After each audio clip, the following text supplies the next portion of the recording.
ng former president yung shock ng lahat. Bakit sir, yan ba ang trabaho ng pulis? Na pumatay ng mga suspected criminals? Sir, yung mic nyo. Pag dumaban. Bakit Iba sila po yung pagka-express kasi kanina, so I had to clarify. Salamat, SP Pro Tempore. Bakit sila Salamat, Mr. makamatay? Chair. No. Hindi yan ang tanong ko. Talagang napaka hindi magandang impression po ng mga statements kanina. Kaya I appreciate the candor of Yusek Kuy at pati kanina ni General Danao. Look, ma'am, about it. may I Salamat kayo, Mr. interrupt Chair. you? I'm done, Mr. Chair, for now. Kindly. Go ahead, sir. Itong mga to, ma'am, galing ito ng mga sa Academy PMA. Hindi ito mga bubo. Hindi rin ito papayag na utusan mo ng illegal. Doon yan sa Academy nila, sa PMA, they are from there to, yung ano talaga yung batas. Kaya pag inutusan mo yan, sabihin mo, patayin mo, sabihin, sir, mukhang hindi pwede yan, sir. I tried. Ako mismo, I tried. Ako, marami ako, patay mo, sir. Kulong mo na lang natin, sir. Sabi ko siya, siguraduhin mo lang na hindi ma-release. Kasi gagawa ng kalukuhan yan uli. And they will mag-hold up na naman yan. Yan ang lalo na yung mga kaso na magnakaw, tapos mag-rape, tapos magpatay, o Mr. Chair. Can we let the President complete his sentence? What were you trying to say, sir? That Yes, mag-rape, magpatay, magnakaw, magpatay, and then what do we do with them? ganun na lang ang sadness ko sa trabaho ko. Thank you. Kaya hindi ko lang sinabi ko yan kasi hindi ko lang sila mautusan ng gano'n na gaya na sinabi ko, putang ina, nag-rape ng bata, yan pinatay, patayin mo. Hindi ko mautusan itong mga to. Sabi ko, karamihan sila PMA, hindi maniwala yan ang ganon. Sabi man, sir, mahirap yan. Kulungin na lang natin, sir. Walang dumaan yan sila sa...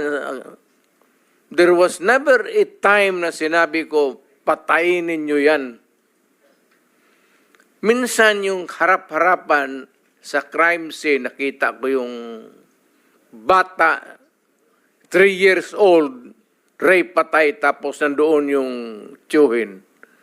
O sinabi ko, putang, patayin mo. Out of outrage. In the moment of outrage yung, putang, patayin mo. Sir, kulungin na lang natin yan, sir. Ano nangyari doon, Mr. President? Yung insidente na yun, napatay nga yung tito? Pinatay? Hindi. Hindi. Mr. Chair. Yes, Senator Risa. Alam ko po na matatalino mga taga-Philippine Military Academy. Hindi po yan ang issue. Ang kinaklarify ko po ay kanina sinabi nyo na in-encourage nyo ang PNP na i-encourage yung suspect na lumaban. Yes. Para mapatay, para Yes. masabing nanlaban. Correct.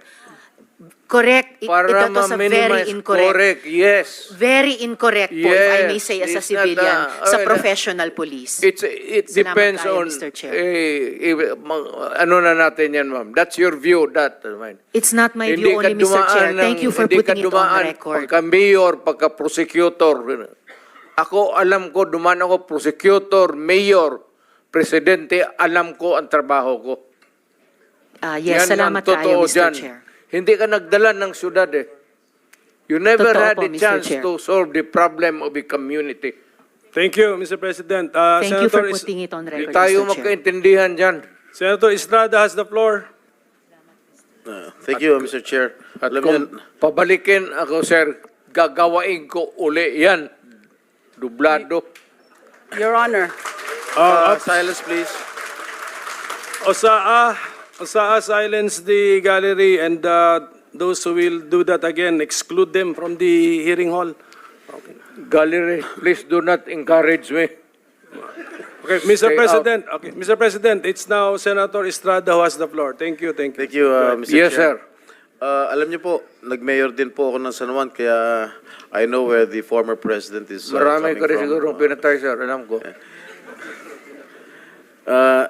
Mr. Chair, Mr. President, bibigyan ho namin kayo ng pagkakataon to air your side dahil nung napanood ko po yung mga revelations ng mga resource persons sa Quad Committee sa House of Representatives. Marami po mga revelations po ang mga naglabasan, katulad po ng kay Colonel Garma.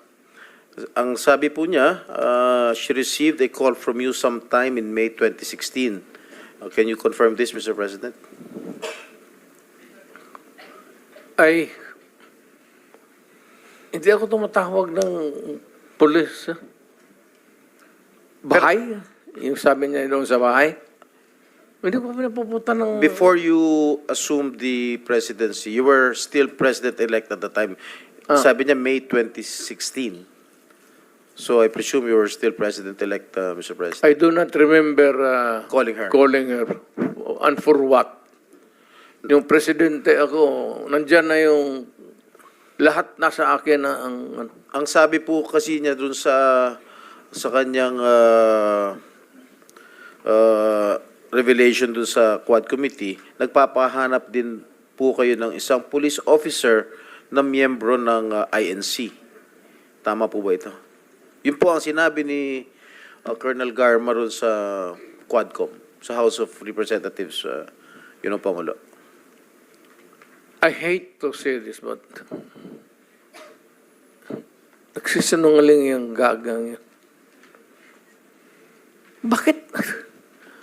Bakit ako mamili ng Iglesia ni Cristo? Di, yung mga aglipay, pati isali ko na lang. Yung Mormons. Why would I zero in sa Iglesia ni Cristo? For what reason? Yun po ang sinabi ni... Kaya, sir, Opo. I am just trying to explain ko kung bakit ako magpatawag ng Iglesia ni Cristo. Di, ipatawag ko na lang yung Mormons, pati yung aglipay. Trabaho nila yan, sir. Ako, Mayor Presidente. Wala akong pakialam kung anong relihiyon ninyo. Trabaho kayo dyan. Alam nila yan. Alam nila yan kung paano ko sila murahin. Do not give me that shit to tang. Mr. President, pero gaano niyo po kakilala tong si Colonel Garma? At kailan niyo po siya nakilala? Saan ba ito nagka-problema itong babae na ito? Hiwalay ito sa asawa eh. Si Niligawan Bilila niyo ba po? yun? Oh, si Bilila. Niligawan niya po? Sino? Si Garma?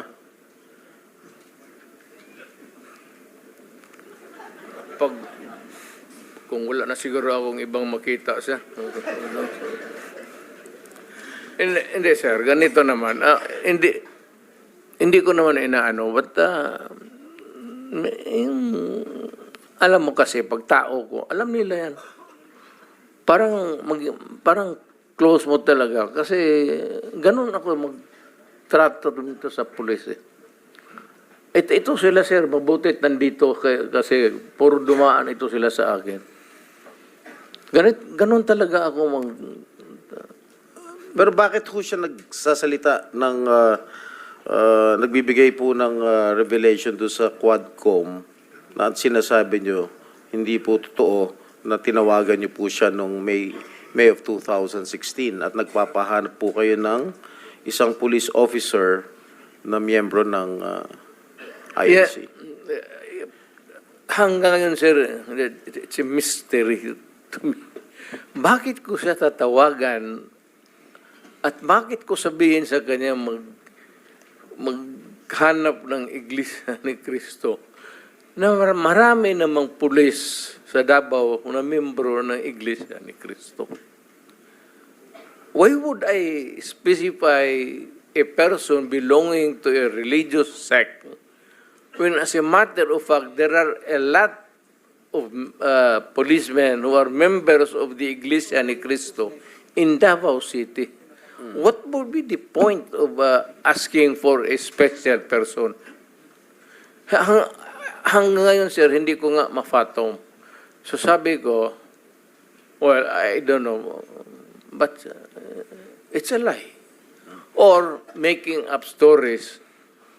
I don't know what she's driving at o ano ang gusto niyang Motibo. ipalabas sa at the end of the story. Mr. President, kilala niyo ba ho itong si General ba ito? Leonardo? Colonel Leonardo. Yes, sir. Sino po ang nagrekomenda sa inyo na i-appoint po si General Leonardo? Kasi base ho ron sa testimonya ni Colonel Garma, siya yung nagrekomenda kay Leonardo sa inyo para i-appoint. Totoo po ba? Wala, sir, kasi alam mo, I cannot create a unit sa police because we do not have that kind of authority now. Hindi ako pwedeng magtawag ng police dito, o sige, kayo ang unit and you are, you do this job. You have to clear it with the, at hindi papayag itong mga chief of police kasi meron yan silang organization mismo for drugs and for itong whatever, mga specialized narcotics, tapos itong mga smuggling. Hindi. Kasi po ang testimonya po ni Colonel Garma sa Quadcom sa House of Representatives, tinuturo po niya itong si Leonardo na nagbibigay po ng reward money sa mga police officials na nakakahuli o nakakapatay po ng mga drug pushers. Gusto ko lang, at least you can air your side, Mr. President, kung talagang totoong may reward money o wala. Sir, sagutin kita ng ganito. Bakit ako magbayad sa kanila? Trabaho mo nila yan. Kung may pera, bulsa ko na lang. If there is a fund for that, why would I give it to them? Trabaho nila yan eh. The best that I could, minsan, is pupunta ako. Iyaya ko yan sila na magkain. Or kung may mga problema sila na personal, alam mo sir, ganito yan eh. Yung policer, maliit lang talaga yung sweldo. Maliit talaga, hanggang ngayon maliit talaga ang sweldo. Pag hindi pumasok ang local chief executive o city mayor at may problema ang personal yung police, cancer ang asawa, sweldo. Walang ibang puntahan yan, ikaw. Pag hindi mo tinulungan ang policer, patay. Yung sweldo nila cannot cope up with the demands of mga problema. Minsan, yung tanongin ko, ilan ang anak ko? Magsabi, alam nila yung istasyon. Sa istasyon nila, yung station commander yan sila. Tapos magtanong ako sa isang polis, ilan ang anak mo? Sabihin, 6. Sir, ito, prangkahan. Nagagalit talaga ako. Putang. Sildo mo ng ganon, tapos sige ka, putulin ko yung, barilin ko yung, ganon. Nandito man sila, sir, and you can ask them. Stricto ako sa kanila, pero kaibigan ko sila. Ano ako sa policer? Because pagka may problema sila, nandyan ako sa kanila. pro-police talaga ako at matagal akong nagturo sa Police Academy kasi noong practicing lawyer ako, wala masyado akong kita kasi bata pa ako.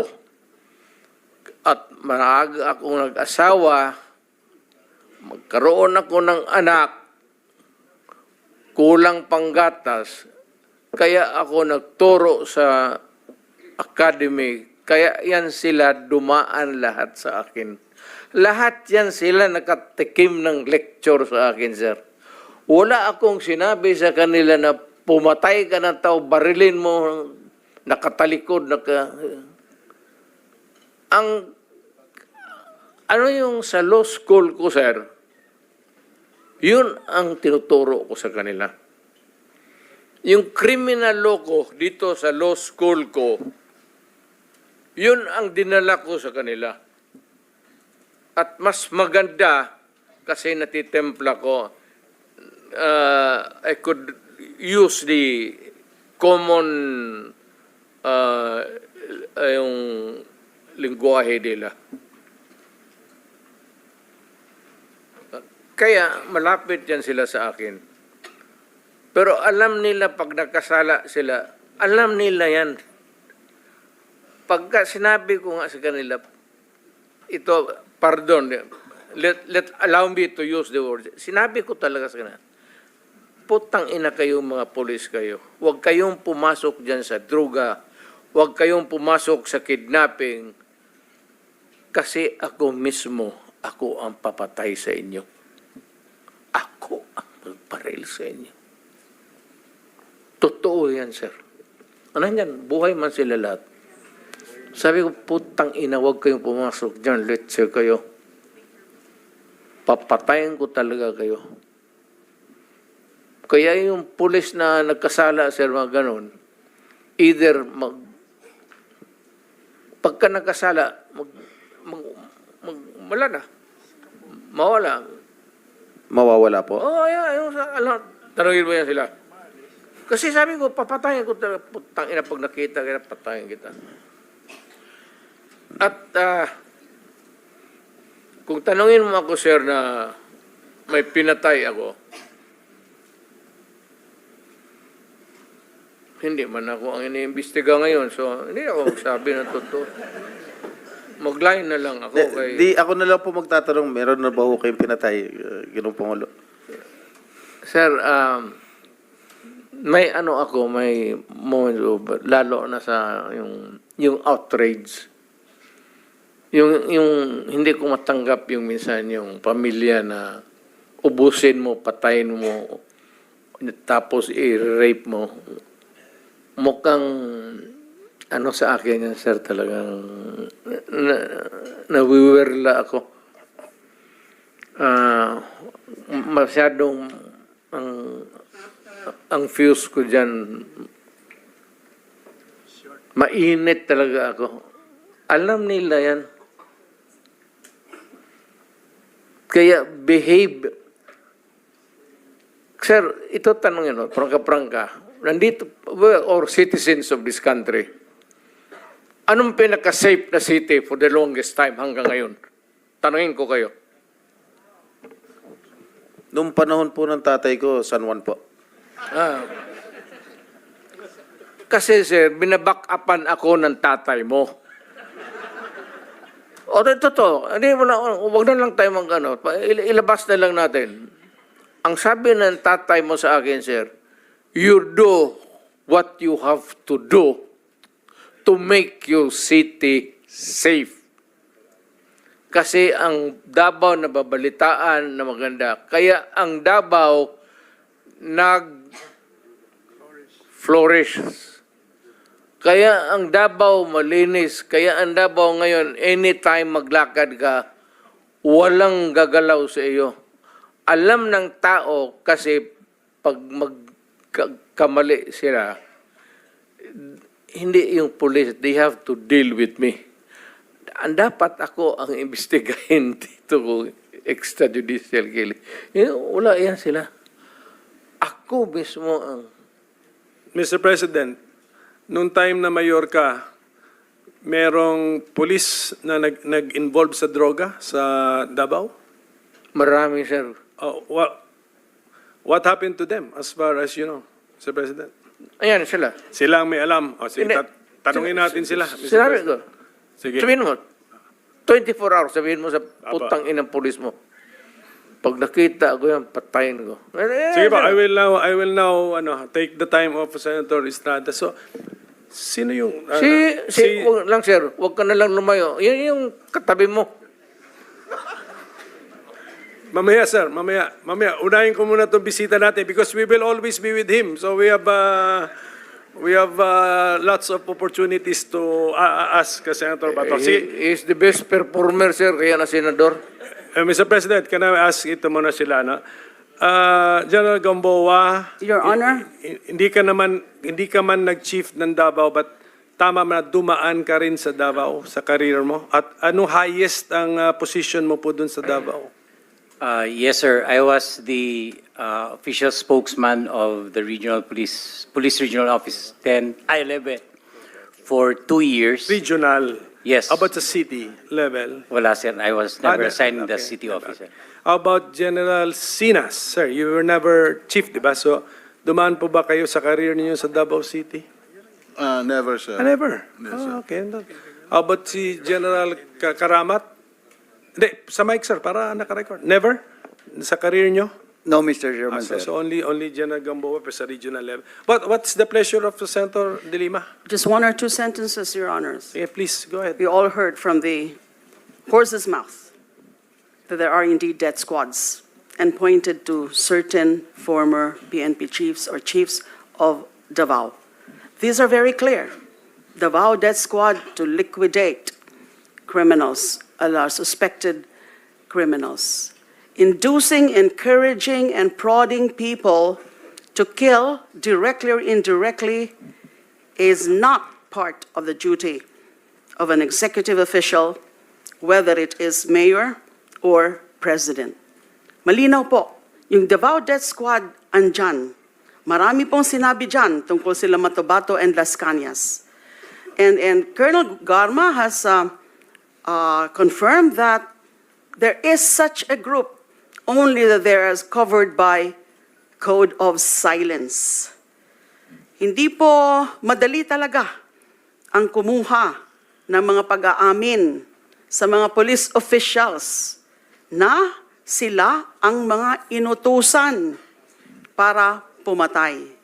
Ang dami pong mga dinarrate sila Matobato and Las Cañas tungkol sa mga specific cases of killings na yung order either pinapadaan kina Sonny Benaventura or kay Las Cañas, and at times, even from then Mayor Mr. Chair. Duterte himself. I'm sorry to interrupt Thank you, the ma'am. good senator. Yes, you have the floor, you have the floor. Go ahead. The Go ahead. former senator is jumping into conclusion. Let the committee decide whether indeed there is an existence of the Davao Death Squad.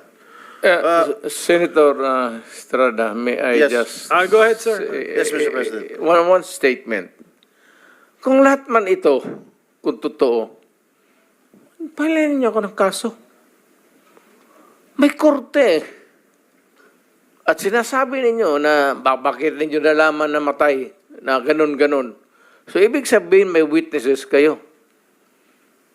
O, file the case in court or file the cases in court. Sabi ko nga dito sa ano ko, mine and mine alone. Gusto ko ang syudad ko maganda, malinis, at livable. At sa awa ng Diyos, ako ang nauna sa Pilipinas. Alam mo bakit, sir? Ako po'y empleyado lang ng gobyerno. I started as a prosecutor. Kaya kapa ko yung kriminalo, pati yung mga criminals. That is why, Mr. President, I was asking during my line of questioning a while ago, addressed to former Senator De Lima, why did she not file cases when she was the head of the Commission on Human Rights. She investigated, allegedly, the DDS, if there is a right term for it. She did not file any cases. You were present, Mr. President, when Senator De Lima, or when she was the chair then of the CHR, you were present during the investigation, if I am not mistaken, Mr. President. Yes, sir. And the president, when I asked him, denied that there was an existence of the Davao Death Squad. My question lang, Senator De Lima, bakit hindi kayo nag-file ng mga kaso kung talagang naniniwala po kayo na meron ho talagang death squad? Why did you not file cases immediately when he was just still a mayor? Yes, Your Honor, nasagot ko na po yun. Hindi mo nga Dahil sinasagot yung mga pwede talagang mga maging witnesses ay hindi pa willing, takot pa na mag-testify against the former mayor. All right, when you were Secretary of Justice, you had all the power. You were a very, very powerful cabinet member under the Aquino administration. Why did you not pursue it? Because at that time, wala na nga hong nagiging resulta ng mga nagiging investigation din. Because again, Madam Chair, mahirap Madam kunin- Chair, Madam Senator, you were a very, very powerful member of the cabinet during the Aquino administration. You had all the resources. You had the NBI at your disposal. Lahat ng mga government agencies were under your disposal. You had the ear of the president. Bakit hindi kayo nag-file ng kaso laban kay Mayor Duterte? At that time, the relevant, real evidence, testimonial evidence, wala pa po sa aking disposal. Although I did try, yung sinabi ko po kanina, na rinifer ko na muna sa NBI.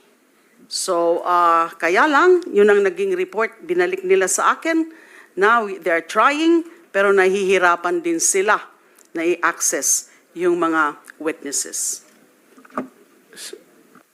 Mr. President, Kayo, yung Mr. Chair. sinasabi po kanina ni former President Duterte na Davao is the safest city, I think that is belied by statistics. I don't have the exact statistics now, but I read certain data.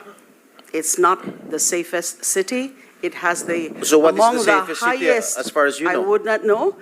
It was it registered as among those with highest data on killings or murders. So how can it be a safe city? Mr. President, Mr. Chairman, with the permission of Senator Jinggoy?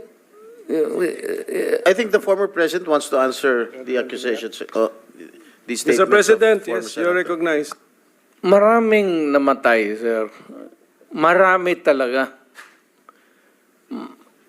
Thousands, I would say, from yung naging mayor ako. Marami. Ito yan sila. Dito yan sila lahat. And they would tell you, si Danao, si Koy, si Yambua. Ito si Senator Bato. Maraming namatay, pero ang namatay, sir, mga kriminal. Alam mo kasi ang Davao is a crossroad kasi ang unang nag-bloom sa Mindanao, tagaroon ka man, sir, ang Davao. Kaya saan yung progressive at saan yung pera negosyo, nandoon rin yung mga kriminal kasi ang negosyante pati ang kriminal magkasama yan. Kung saan yung pera, mga negosyante, nandoon yung mga kriminal. Kaya ganon.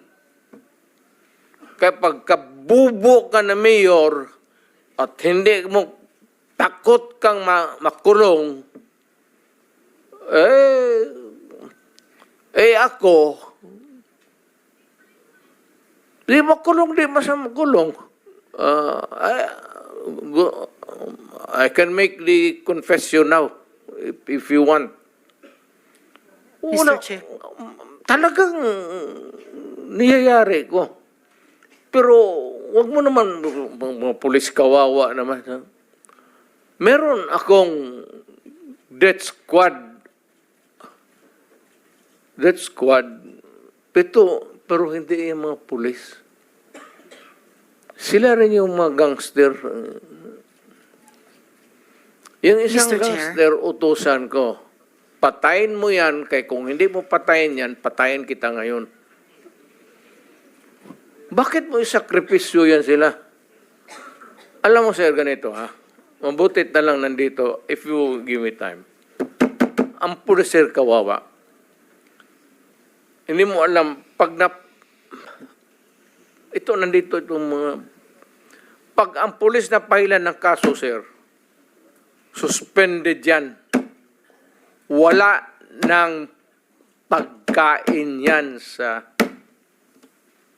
The day that the suspension is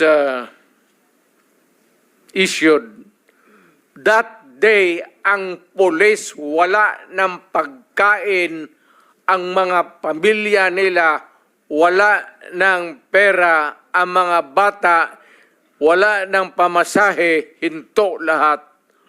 Paralyze ang pamilya ng pulis. Hindi ninyo alam yan. Kaya may kaibigan kayo ng pulis, tanungin ninyo. Yan ang buhay ng pulis. Kaya protektado ko yan sila. Pagka in the fulfillment of duty, sabi ko sa kanila, magpakamatay ako sa inyo. Pero pag nag-abuso kayo, nagpatay kayo ng tao, nag-hold up kayo, nag-kidnap kayo, putang ina, ako mismo ang papatay sa inyo. Mr. Chair. Mr. President, kayong Mr. magpahuli. President, okay, ako muna may tanong.